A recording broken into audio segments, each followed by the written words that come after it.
Taiwan has reported being surrounded by 153 Chinese military aircraft during large-scale drills conducted by Beijing, heightening regional tensions. According to Taiwan's Ministry of National Defense, the surge in aircraft activity occurred over a 25-hour period ending at 6 a.m. on Tuesday.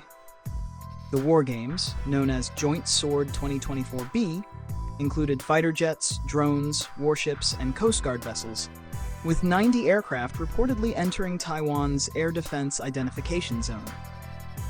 Taipei responded by deploying its own forces and placing outlying islands on high alert. China's military exercises were a response to Taiwan President William Lai Ching-te's recent National Day speech, in which he reaffirmed Taiwan's commitment to resisting annexation.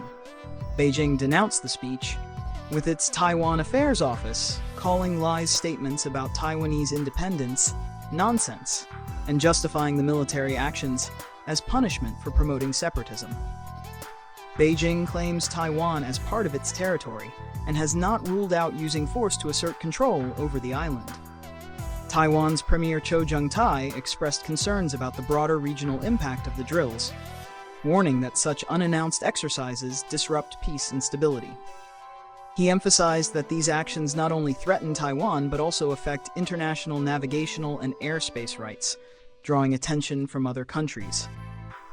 Taiwan's government urged China to halt its military provocations. The United States, a key ally of Taiwan, criticized China's drills as destabilizing and disproportionate. At the same time, the US and the Philippines began their own military exercises in the South China Sea, focusing on defense tactics amid rising tensions between the Philippines and China. The ongoing drills underscore growing military confrontations in the region. An Israeli strike on Iran's nuclear facilities could seriously backfire, and Iraq's history provides a clear warning.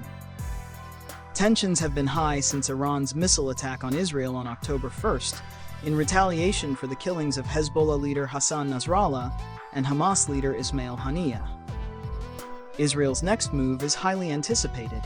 Some suggest it could target Iran's oil or nuclear sites. The Biden administration isn't keen on these ideas, but has sent missile defense systems and US troops to Israel in case of an Iranian counterattack. Meanwhile, Donald Trump and his allies are encouraging Israel to hit the nuclear first. However, history shows this could be a costly mistake. When Israel destroyed Iraq's Osiraklia reactor in 1981, it didn't stop Iraq's nuclear ambitions. Instead, it drove the program underground and pushed Saddam Hussein to pursue nuclear weapons even more aggressively. A similar strike on Iran could have the same unintended consequences. Iraq's nuclear program began in the 1960s with Soviet assistance. By the late 70s, Iraq had expanded its nuclear capabilities with help from France and Italy, but it was still under international supervision, with no evidence of weapons development. Nonetheless, Israel launched a preemptive strike on Osirak in 1981. The attack didn't stop Iraq's nuclear efforts, it intensified them. Iraqi scientists outraged by the attack joined the program in larger numbers, and Saddam turned to clandestine nuclear development, seeking help from countries like Pakistan. Fast forward to today, Iran's nuclear program has faced multiple attacks, including the assassination of key scientists. Rather than weakening Iran's resolve, these strikes have only fueled nuclear nationalism. More Iranians now support the idea of developing nuclear weapons. A poll from earlier this year showed 69% of Iranians would back the pursuit of nuclear arms. If Israel strikes Iran's nuclear sites, it may not stop the program. It could drive it further underground, pushing Iran closer to a nuclear weapon, just as happened with Iraq.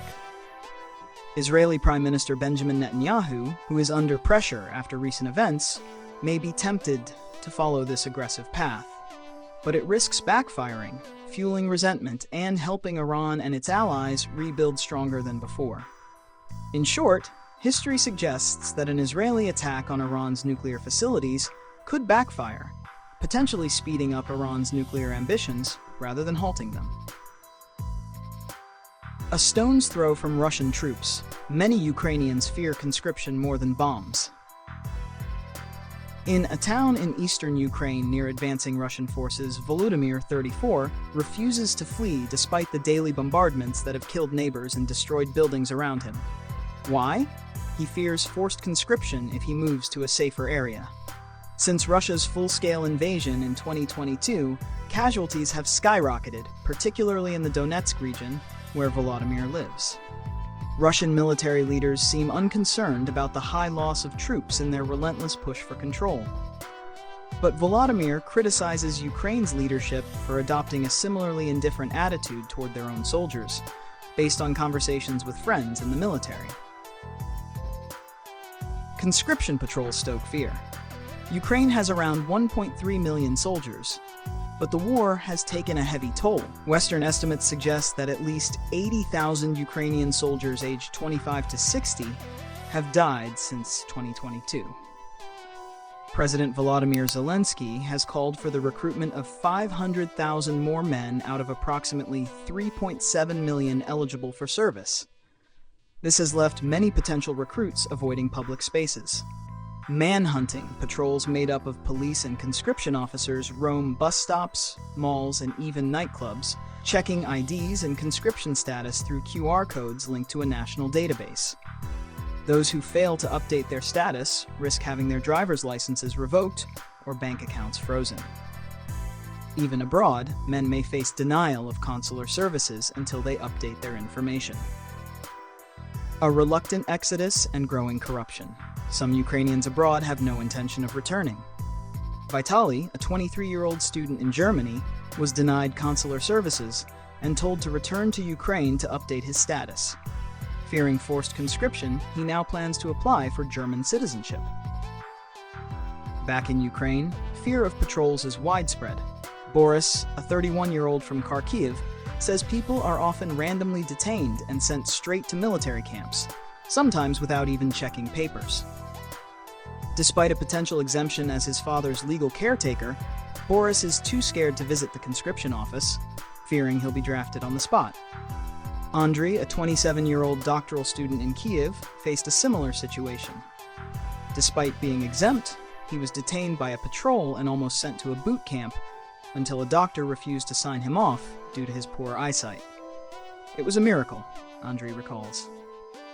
Violence and corruption in conscription. Reports of violence toward conscripts are rising. In one case, 32-year-old Serhiy Kovalchuk died after being beaten in a conscription office, though officials claim his death was caused by an epileptic fit. Human rights advocates warn of abuses on both sides, with some conscripts resorting to violence to avoid the draft. Desertion is also rampant.